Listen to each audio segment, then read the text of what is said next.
Howdy swim fans, here with another episode of Whiteboard Wednesday. And on today's episode, we're going to look at how to improve your underwater dolphin kick. Looking at the physics of how you can swim faster underneath the water in this streamlined position. If you look at any elite swimming competition, you'll see the best swimmers in the world push off the wall and on the start in a tight streamlined position and go up to 15 meters underwater in what seems to be just a matter of seconds.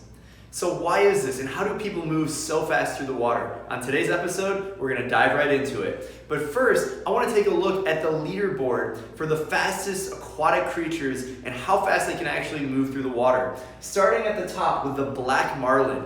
It can clock 129 kilometers per hour. That is absolutely insane. Next up, we have the sailfish, 109 kilometers per hour.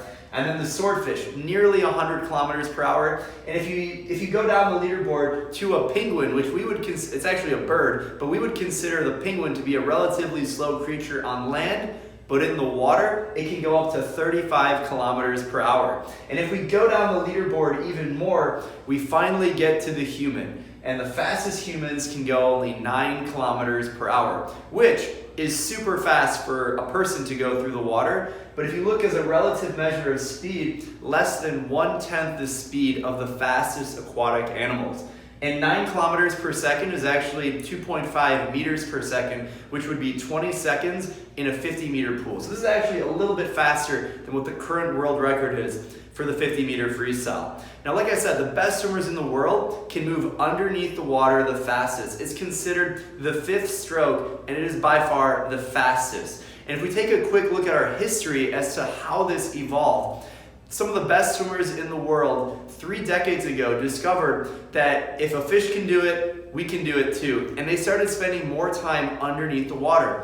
If we look at 1988 Olympic Games, David Berkoff in Seoul won the 100-meter backstroke, and he spent 35 meters, the first 35 meters of the race, underneath the water and absolutely demolished the field. And so FINA instituted the 15-meter rule, which is why today in competition, you can only go 15 meters underwater in dolphin kick. In 1998, that rule moved from backstroke into butterfly so that you could only go 15 meters. And quick fact, the 15-meter rule actually originated from breaststroke in the 1950s. But it wasn't until the 2000s that we really started to see athletes take advantage of the power of underwater dolphin kick, and athletes like Michael Phelps and Natalie Coughlin really dominated their competition because they had mastered this art of underwater dolphin kick. And if we look at more recently in our history books, Caleb Dressel and Kelsey Worrell really dominate not only in short course competition, but in long course competition because they have such dominant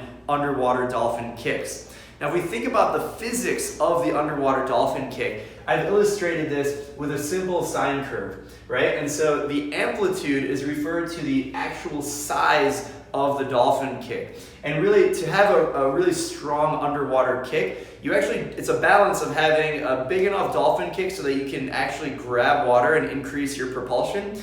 But if it's too big, it actually goes outside of your body frame and you create more resistance. And so really the best swimmers in the world don't really have a very small kick or a very large kick, because if you think having a bigger kick will make you faster, that's actually not true because you'll increase the amount of resistance you have moving through the water. So there's a balance there, and it's a little bit different for each athlete. And then the other function of the sine graph is you have the frequency, which is 1 over the total period, and the period is measured from crest to crest, which is the top of the sine graph, or from trough to trough. And so if you think about why is your kick maybe not as fast as a Caleb Dressel kick, it's not because his frequency is any higher than yours is.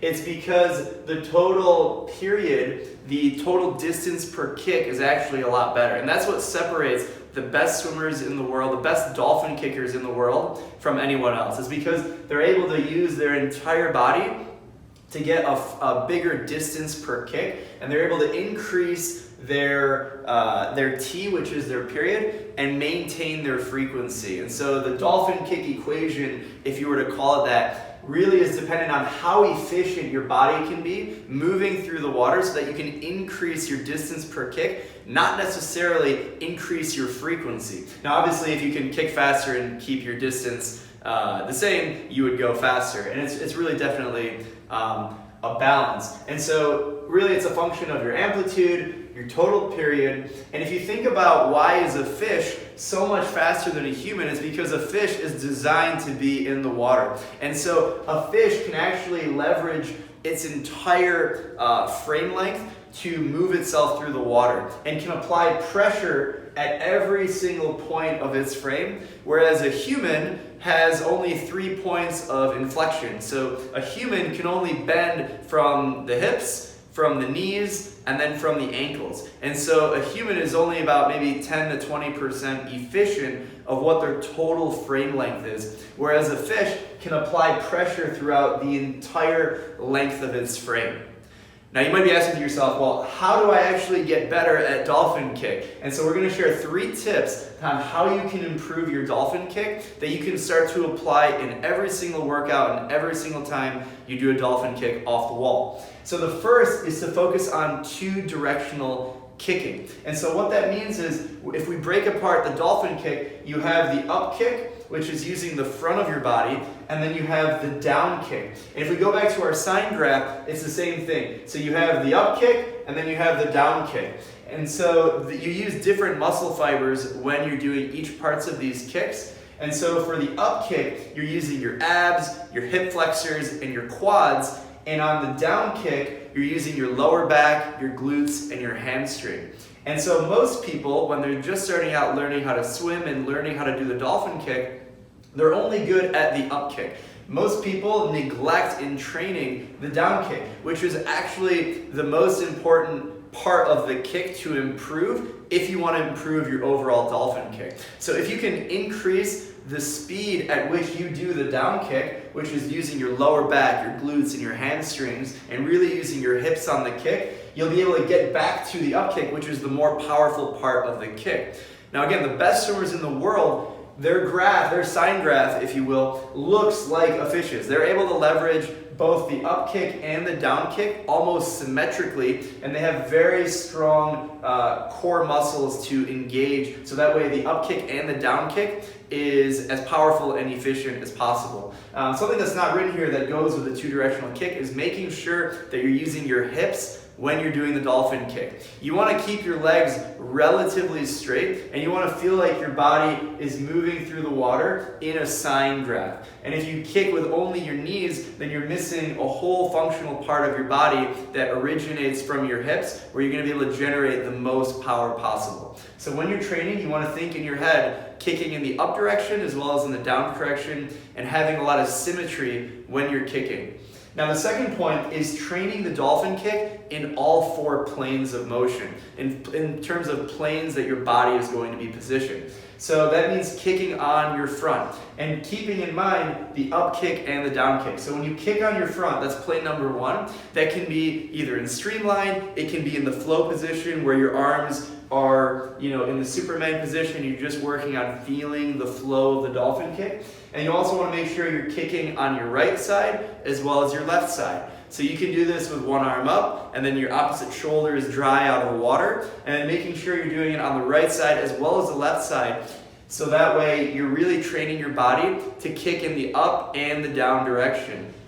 And finally, making sure you kick on your back. And we call it slob, S-L-O-B, because it's streamline on your back. But you don't have to only kick streamline on your back. You can kick butterfly with your arms at your side. And a lot of elite swimmers will train the dolphin kick like this. But the whole point of number 2 is making sure you're kicking dolphin kick in every body position to really refine your feel of the water. Because remember, there's only 3 inflection points that you're leveraging when you're doing dolphin kicks. So if you can really engage all the muscle fibers, starting with your hips, your rib cage down, going through your hips, and then down through your toes, you're going to be in a much better position to really engage all your muscle fibers and kick in both directions. And finally, the third point is increasing your flexibility. So specifically your ankle mobility as well as your functional strength. So that way you're not just strong in your hip flexors, but your glutes, lower back, and your hamstrings are also strong. And there's things you can do in the dryland world to increase your overall functional strength and flexibility. So that way when you get to the pool, you can really get your body to mimic this sine graph and eliminate all the inefficiencies that come with being a human being and having only 3 points of functional movement. So a lot of people also will argue that you can use your hands to initiate the dolphin kick. If you watch the best swimmers in the world, most of them are originating the kick with the rib cage down. However, you might see a little bit of upper body movement with their hands that looks like they're initiating the kick. If anything, you should think about your hands as a stabilizer to elongate your body, but the ultimate power generation doesn't come from your hands. That's the stabilizer. It comes from your rib cage down. And I think the most fundamental component you can think about if you're looking to improve your dolphin kick is making sure that you kick with your hips. You have two directional kicking. You're kicking up and down, engaging the front core and the back in your diaphragm. And then making sure you train in all 4 planes of movement. So that's underwater kick, that's over the water on your front, over the water on your back, on your side, right and left. And then making sure you're working on flexibility, which can be done by using fins, it can be done out of the water, and also building functional strength so that you have the ability to recruit the muscle fibers underneath the water so that when you push off the wall, you're moving through the water with the most streamlined position and really engaging every single part of your body in a nice tight streamline. So that's some quick tips on how you can improve your dolphin kick and apply a little bit of physics knowledge and hopefully see that even though a black marlin can move at 129 kilometers per hour, there's a lot of work that we can do as we aspire to be more like our aquatic friends. So until next time, this is the Whiteboard Wednesday, how to improve your underwater dolphin kick. We'll see you later. Bye.